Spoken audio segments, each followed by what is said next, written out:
The space station was bigger than anything Ryan had ever seen.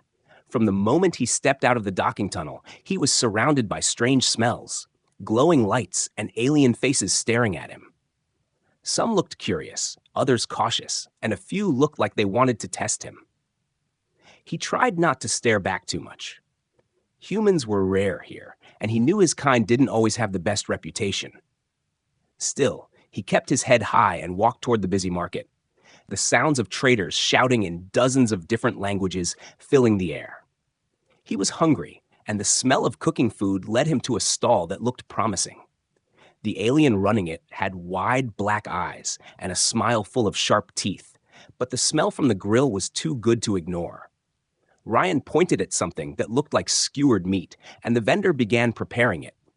While he waited, Ryan felt a strange stillness around him. The voices nearby had gone quiet. He glanced over his shoulder. The crowd wasn't moving, but they were watching him. Through the sea of faces, a tall figure moved forward. Her steps were slow and deliberate, her eyes locked on him like a hunter locking on prey. Her skin shimmered faintly under the station's lights, a deep silver blue that caught every glimmer. She was dressed in tight, dark armor that looked built for speed and killing.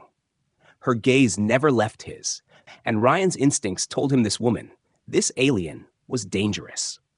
She stopped just a step away from him, so close he could see the thin lines of scars across her jaw. Without saying a word, she leaned forward, brushing the side of her neck against his cheek, then her jaw against his, moving slowly and deliberately. Her skin was warm, and a faint scent, sharp but not unpleasant, clung to him instantly. Her cheek lingered against his for a second before she pulled away.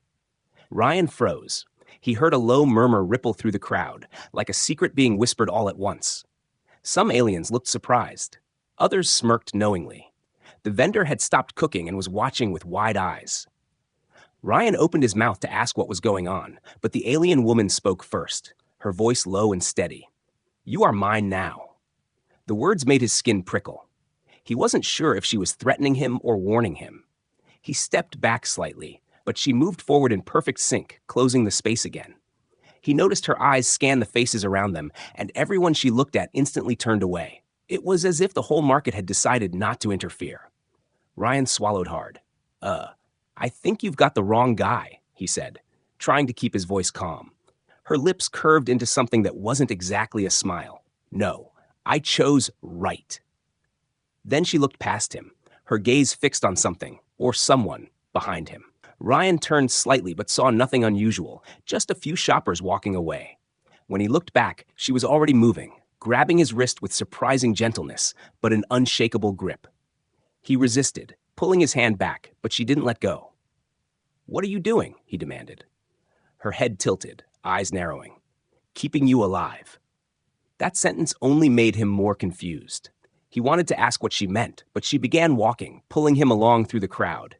The people around them parted without a word, some nodding respectfully, others pretending not to see.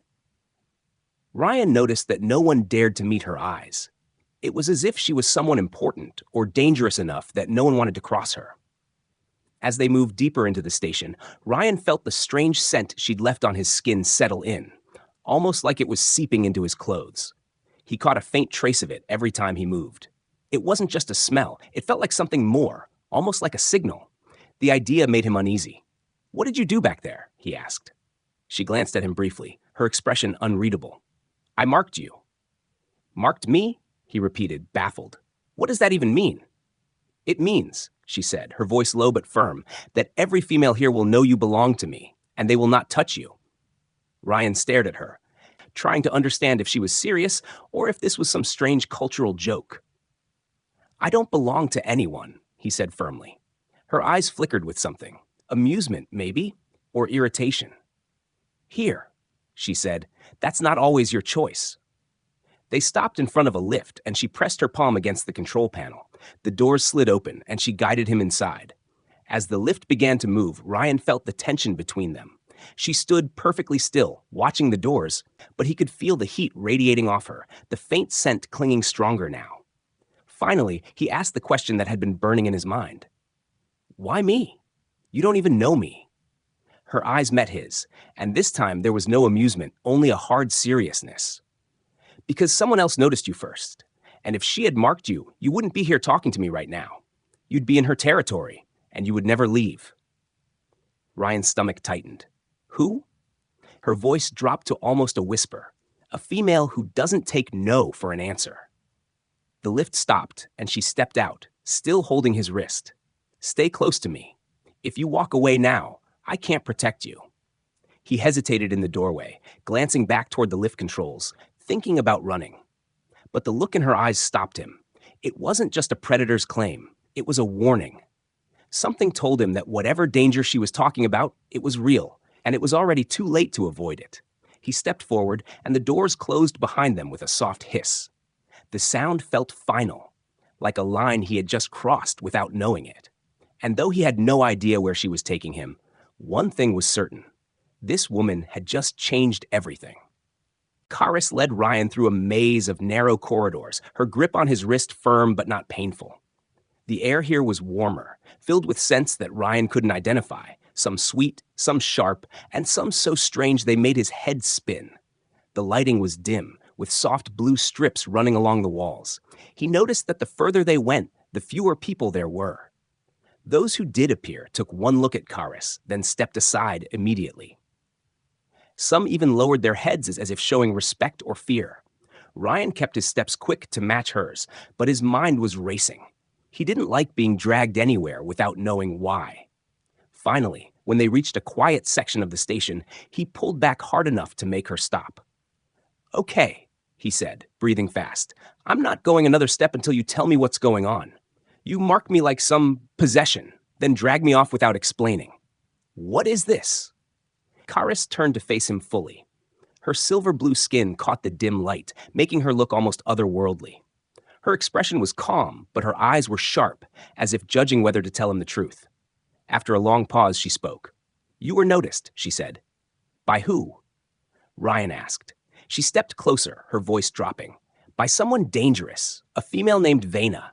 She's older than me, stronger, and she takes what she wants. She saw you the moment you entered the market. Ryan frowned. So what? Why would she want me? I'm just a guy buying food. You're a human, Karis said plainly. Your kind is rare here, exotic. Some see you as valuable. Some, her gaze darkened, see you as a prize to be owned. If Vena decided you were hers, she wouldn't have asked. She would have taken you. Ryan tried to process that. And you think rubbing your scent on me is the answer? It is the only answer she understands, Karis replied. It's a warning. It tells her you are already claimed. She may still try, but this way, if she does, she challenges me. And that, she added, is something I am ready for. Ryan shook his head in disbelief. You talk like I'm some property. In this place, to them, you are, she said coldly, but better mine than hers. Her words made him uneasy. He didn't like the idea of belonging to anyone, but the seriousness in her voice made it clear she wasn't just being dramatic. Something about the way she spoke told him she had seen this happen before. Maybe many times. They resumed walking, and soon she stopped in front of a large sliding door. It opened with a low hiss, revealing her quarters. Inside, the lighting was softer, warmer, and the air was scented faintly with the same sharp note she had left on his skin. The space was neat and functional, with a low bed against the wall, a table with some metallic tools laid out, and shelves lined with unfamiliar objects. Karis released his wrist and gestured for him to sit. Ryan stayed standing. Why help me? He asked. You don't even know me. For a moment, she didn't answer. She removed a piece of her armor, setting it on the table, and then looked at him again. Because I saw the way she looked at you, and I know what would have happened if I hadn't stepped in. You wouldn't be standing here now. Ryan crossed his arms. Maybe I could have handled it myself. Her lips curved into a faint, almost mocking smile. Could you have handled 3 of her guards holding you down while she put her claim on you? Could you have handled being locked in her chambers until she was finished with you? The bluntness of her words hit him hard. He didn't want to imagine it, but the way she spoke left no room for doubt. It was exactly what would have happened. You could have just warned me, Ryan muttered. She would have moved faster than my words, Karis replied. I acted so you'd have a chance. There was a tense silence. Ryan didn't trust her, not fully, but he was starting to believe her. Still, he didn't like the way she had made the decision for him. "So now what?" he asked finally. "Now," Carice said, sitting at the edge of the bed, "you stay close to me until Vena loses interest, or until she's convinced trying to take you isn't worth her life." Ryan frowned. "And how long does that take?" Her eyes locked with his. "That depends on how stubborn she is." He let out a slow breath, running a hand over his face. "This is insane." "Welcome to the station," Carice said dryly. "You survive here by learning the rules fast. Rule 1. When someone marks you, everyone else backs off. Rule 2. If you remove the mark, you invite every predator to take their chance." Ryan's gaze dropped to the floor. The scent she'd left on him seemed to cling more strongly now that she'd mentioned it again. It felt strange, knowing that this invisible sign was the only thing keeping others from coming after him. Carice stood and walked closer. "You can hate it," she said softly, "but you can't ignore it. Not if you want to walk these halls without looking over your shoulder every second." He met her gaze. "I don't like being claimed." "I didn't expect you to," she replied. "But until Vena backs down, it's the safest way." Her tone wasn't apologetic, but there was no cruelty in it either. She was simply stating the truth as she saw it. Ryan realized she wasn't asking for his trust, she was demanding his cooperation. After a long silence, Ryan finally sat down at the table. "Fine, but I'm not your pet." Something like amusement flickered in her eyes. "No, you're under my protection. There's a difference." But as she turned away to adjust a piece of her armor, Ryan couldn't shake the feeling that the difference might be smaller than she claimed. The next day, Ryan decided to get some fresh air, or whatever passed for fresh air on a massive space station. Carice had told him to stay inside her quarters, but he was tired of being locked away like some kind of prisoner. He told himself he would just walk through the market quickly and return before she noticed. The station's market level was a maze of stalls, glowing signs, and the constant hum of voices.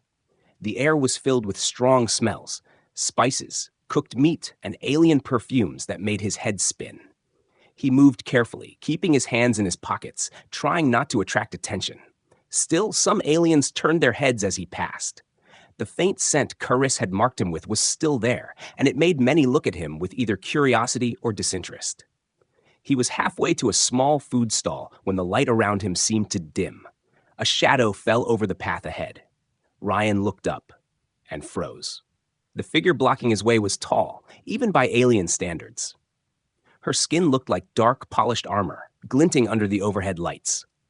Her body was powerful and broad-shouldered, built for combat.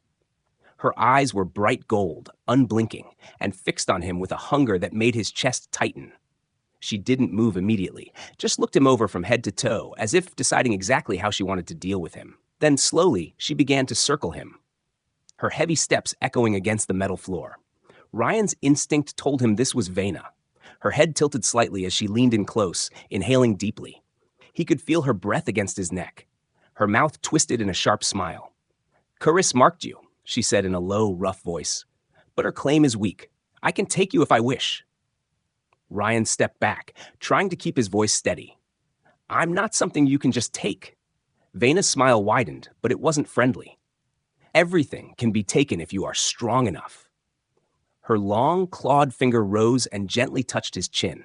The sharp tip of her claw barely pressed into his skin, but he could feel the threat behind the light touch. "You'd be better off with me. Carice plays protector, but she's only keeping you for herself." Ryan's mind raced, trying to think of something to say that wouldn't make her angry or interested. Before he could answer, the crowd around them shifted, and the atmosphere changed. The sound of footsteps approached, quick and deliberate. Carice! She appeared from the crowd like a blade cutting through water. Her eyes were locked on Vena, and her movements were slow but dangerous, every step measured. The people nearby instantly stepped back, making space for the two females. Carice stopped just a breath away from Vena. Her voice was low, calm, but there was steel in every word. "Touch him again, and I will break you." Vena turned her head slightly, her golden eyes glinting with amusement. "You think you can protect him forever?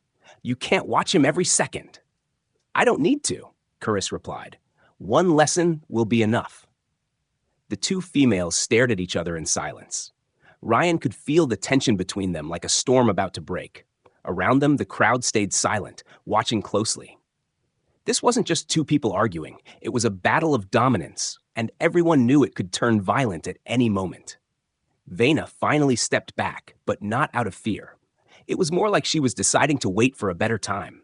Her gaze swept over Ryan one last time before she spoke again. "You can't hide him forever, Carice. I'll take what I want, when I want it." With that, she turned and walked away, the crowd parting around her. Ryan let out a breath he hadn't realized he was holding. His pulse was still racing. He turned to Carice. "What the hell was that?" Carice's jaw was tight, her eyes following Vena until she disappeared into the distance. That was her warning. Now she'll make it official. "Official?" Ryan asked, his voice sharp. "She'll challenge me," Carice said simply. "And if I lose, she'll take you. That's the law here." Ryan stared at her in disbelief. "You're telling me there's some kind of station rule that says I'm a prize in a fight?"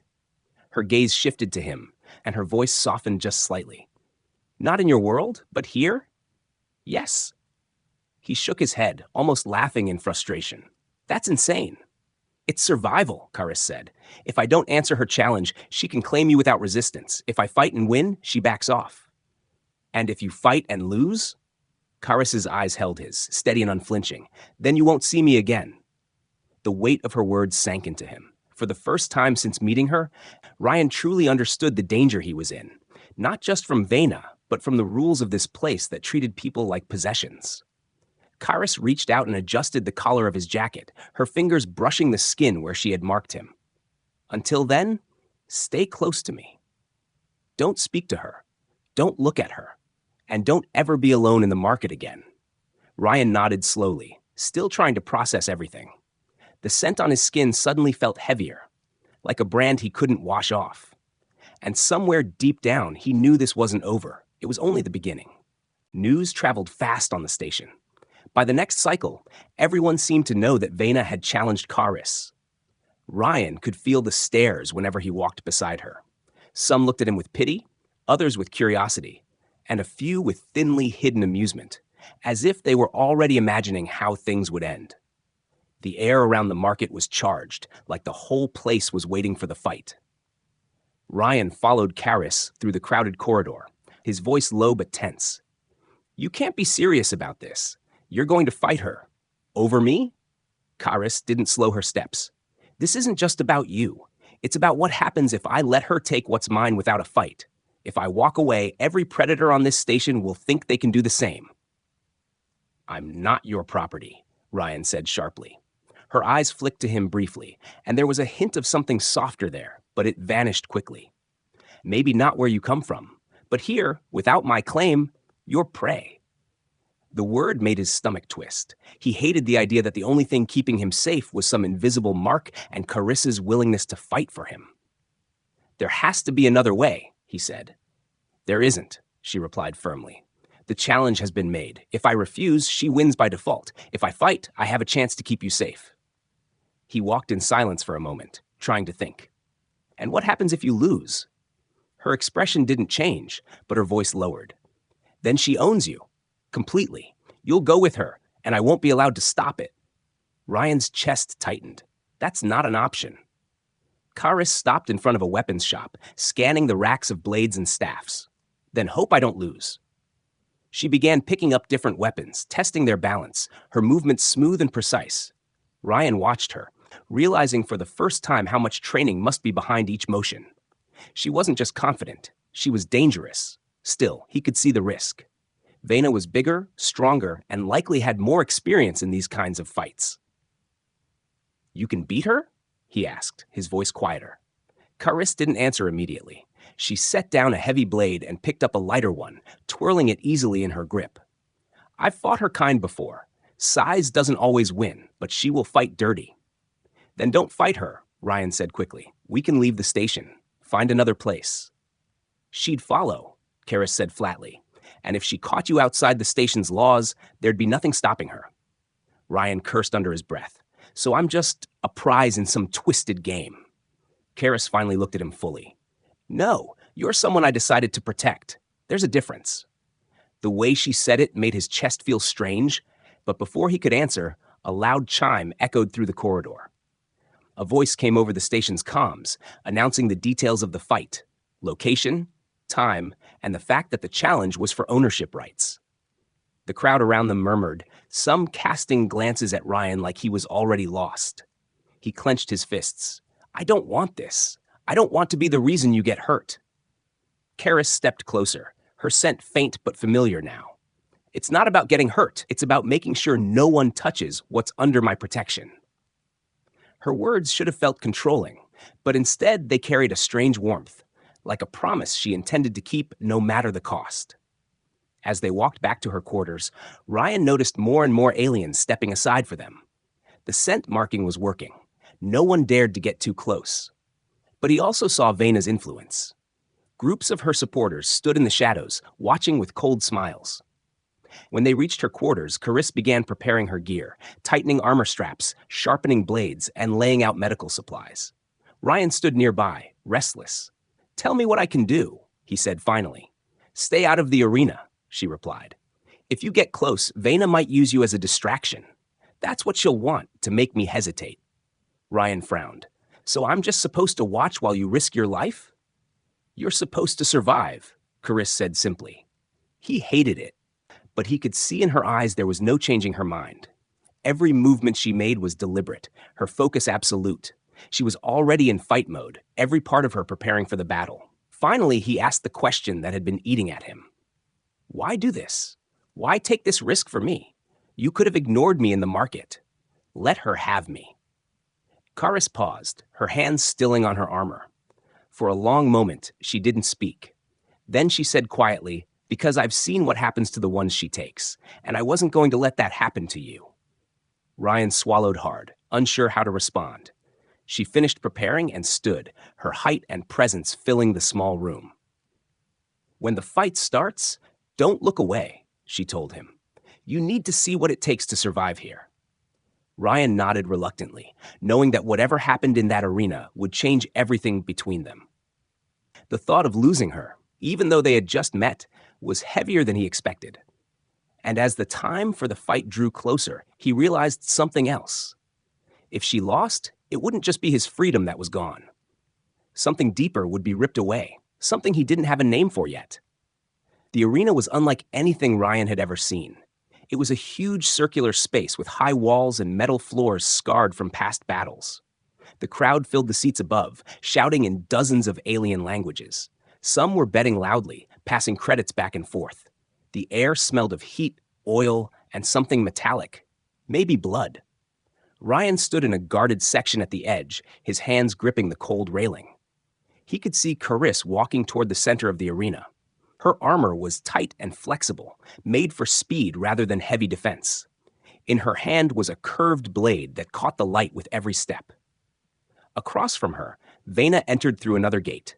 She was bigger up close, her armor thicker, her claws longer, and her expression full of confidence. The announcer's voice boomed through the speakers, explaining the terms of the fight. Ryan didn't understand every word, but he caught the important parts. This was a challenge for ownership rights. The winner would claim him. The thought made his stomach twist. As soon as the signal sounded, Vena charged forward like a predator.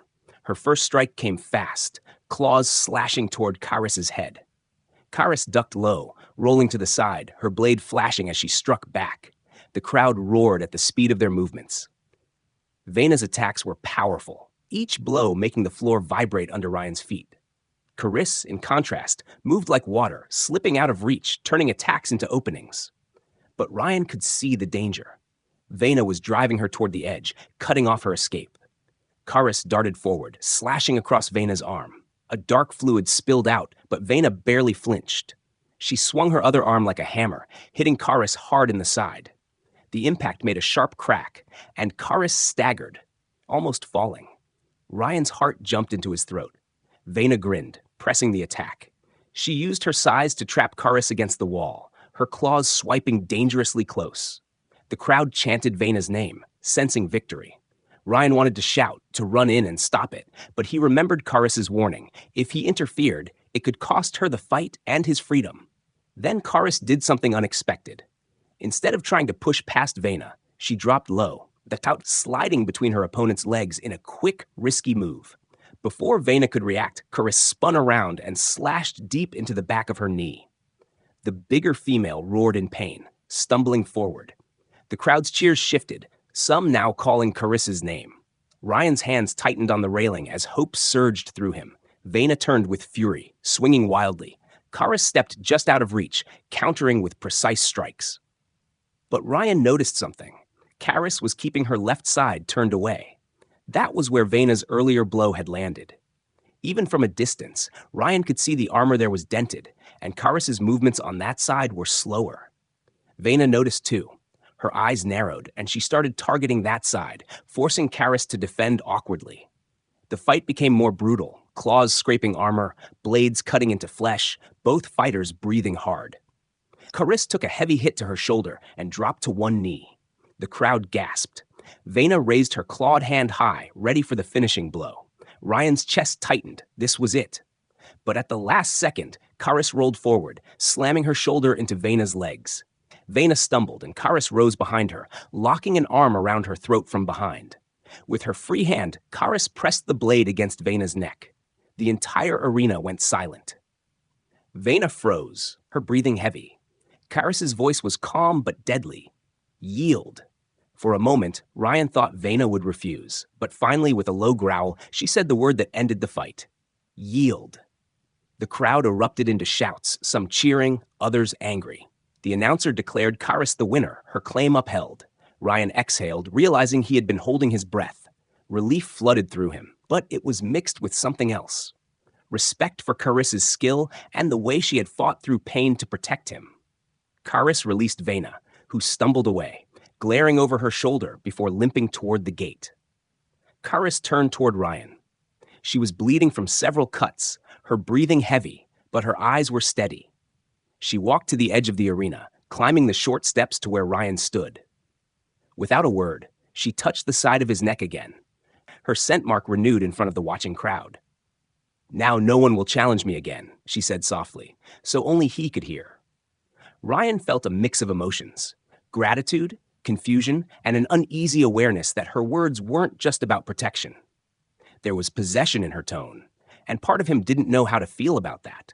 But right now, he was alive and free because of her, and that was all that mattered. The crowd slowly began to leave, their voices fading into the distance. Karis glanced at him once more before turning to follow the guards who would lead her out for medical attention. Ryan watched her go, realizing that this fight had changed everything. She wasn't just his protector now. She was the one person on this station willing to stand between him and whatever danger came next. Karis stood tall in the arena, her chest rising and falling with heavy breaths. The crowd's noise was still echoing around them, but Ryan's focus was only on her. She had blood running down her side, and one shoulder was bent strangely under the damaged armor, yet she looked unshaken. Vena was gone, limping away with her head low, her pride wounded more than her body. Guards stepped forward to confirm the fight was over. The announcer's voice boomed again, declaring Karis the winner. The words were repeated in several alien languages, and each time the meaning was clear. Her claim over Ryan was official and undisputed. Ryan wasn't sure if he should feel relieved or worried. As Karis walked toward him, the crowd parted. She climbed the steps slowly, but with the steady confidence of someone who had just proved herself. When she reached him, she didn't speak right away. Instead, she reached out and touched the side of his neck where her scent mark had been fading. She pressed her cheek there for a moment, and the scent came back stronger, sharper. "Now no one will challenge me again," she said quietly. Ryan searched her eyes. There was no arrogance in them, only certainty. She wasn't boasting. She was making a statement of fact. For the first time since arriving on the station, Ryan realized that as long as she stood beside him, no one would dare make a move. But that didn't erase his unease. "You could have died," he said. Her expression softened for a fraction of a second. "I've faced worse." The guards gestured for them to leave the arena. Karis nodded and started walking, and Ryan followed close behind. The corridors leading out were quieter, but a few aliens they passed gave respectful nods to Karis, stepping out of her way. Ryan noticed that some of them even avoided looking directly at him now, as if the mark she had renewed was more than just a scent. It was a declaration everyone could sense. When they reached her quarters, Carice removed the rest of her damaged armor, revealing deep scratches and bruises across her body.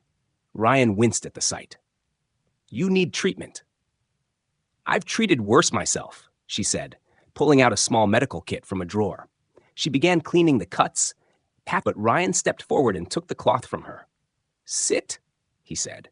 She gave him a curious look, but sat down on the edge of the bed. Ryan began carefully wiping away the dried blood, working in silence for a while. Up close, he could see the fine scales on her skin and the way they shimmered faintly in the light. He could also smell the faint trace of her scent on his hands now, mixed with the sharper scent of the antiseptic. "You fight like you've done this 100 times, he said finally. Her mouth curved slightly. "More than that," he shook his head. "And you did all of this? For me?" Her eyes met his, steady and unrateable. "I told you before, I wasn't going to let her take you. I don't make claims lightly, Ryan. When I say someone is under my protection, I mean it." Ryan worked in silence again, but his mind was full. The way she said, "my protection," sounded both comforting and dangerous. It meant safety, but it also meant she saw him as hers in a way he wasn't sure how to accept. When the wounds were cleaned and wrapped, Carice leaned back slightly, studying him. "You stayed where I told you during the fight," she said. "Yeah," he replied. "It wasn't easy. I wanted to run in there more than once." "That would have been the last mistake you ever made," she said bluntly. "Vena would have used you against me without hesitation. You would have been her shield, and I would have had to choose between killing her or saving you." Ryan swallowed hard. "And you would have chosen?" Carice didn't answer immediately. Her eyes locked on his, and for a moment he thought she might say she would have saved him no matter the cost. But instead she said, "It doesn't matter. I didn't have to make that choice." Silence filled the room. Outside, the hum of the station was constant, but in here, it felt like they were cut off from the rest of the world. Finally, Ryan spoke again. "So now it's over? She can't try again?" Carice shook her head. "She won't try in the open again, but don't mistake that for safety. She may still look for another way. The difference now is that everyone knows what happens if they challenge me. That will keep most of them away." "Most of them," Ryan repeated. "Not all." Her gaze softened slightly. "No, not all. That's why you stay close to me." He leaned back in his chair, rubbing a hand over his face. "You know, back home, people would call this insane." "Back home," she said, "you don't have to fight for the right to keep someone safe." Her words stuck in his mind. She wasn't talking like someone who enjoyed this. She was talking like someone who had lived her whole life in a place where this was the only way. After a moment, Carice stood and walked toward the door controls. "Rest. I need to make sure no one is planning something before the day ends." Ryan watched her go, realizing she was still putting herself between him and any possible threat. He didn't know if it was loyalty, pride, or something else that made her do it, but he knew one thing for certain. The fight might be over, but the war for his safety wasn't. And whether he wanted it or not, she was now the only shield he had. In the days after the fight, the station felt different. Ryan noticed it every time he stepped into the corridors with Carice. The stairs were still there, but they weren't the same. Before, people looked at him like a target, like something to take. Now, they looked and then turned away quickly, as if they didn't want to be caught thinking about it. Carice's victory had done more than keep Vena away. It had sent a message to everyone. Carice stayed close to him wherever he went. She didn't hover or crowd him, but she was always there, within arm's reach. If someone got too close, even by accident, her eyes would lock on them, and they would quickly move aside. It was protection, yes, but it also made Ryan feel like he was walking through the station inside an invisible barrier. At first, he wasn't sure how to feel about it. The idea of being claimed still bothered him. But he couldn't ignore the truth. Without Carice, he might not have lasted a day here. There were rules in this place that didn't care about his ideas of freedom or choice. One evening, they were walking back from the market. The path was quieter than usual. The lights dimmed for the station's night cycle. Carice carried the supplies they'd bought while Ryan walked beside her. He noticed her eyes scanning the shadows, her posture tense. "You're expecting trouble," he said. "There's always trouble," she replied without looking at him. The question is whether it will come now or later. They reached her quarters and she keyed the door open. Inside, the air was warm and familiar, carrying her scent faintly. Ryan sat at the table while she stored the supplies.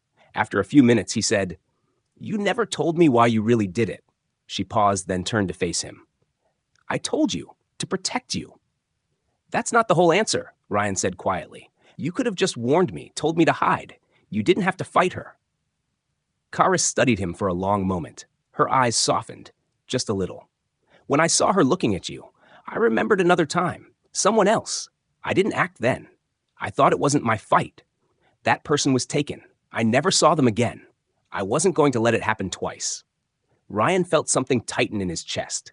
There was no bravado in her voice, no pride, just the weight of memory. He didn't know what to say, so he just nodded. "Thank you." Karis came closer, stopping in front of him. "You're under my protection now. That means no one touches you, no one speaks for you, and no one takes you without going through me first." Her voice was steady, but there was something else beneath it, a quiet, unspoken attachment. Ryan could feel it. "Does that mean you're never letting me go?" he asked, half joking, half serious. Her eyes didn't leave his. "It means I'm not letting you get hurt. If that requires keeping you close, then yes." For a moment, neither of them moved. The station's low hum was the only sound. Then Karis reached out and touched his neck lightly, where her scent still lingered. It wasn't as sharp now, but it was still there, a faint reminder to anyone who got too close. "You know," Ryan said quietly, "back home, people would see this as possessive." Karis's lips curved faintly. "Back home, maybe? Here, it's survival. And sometimes survival and possession look the same."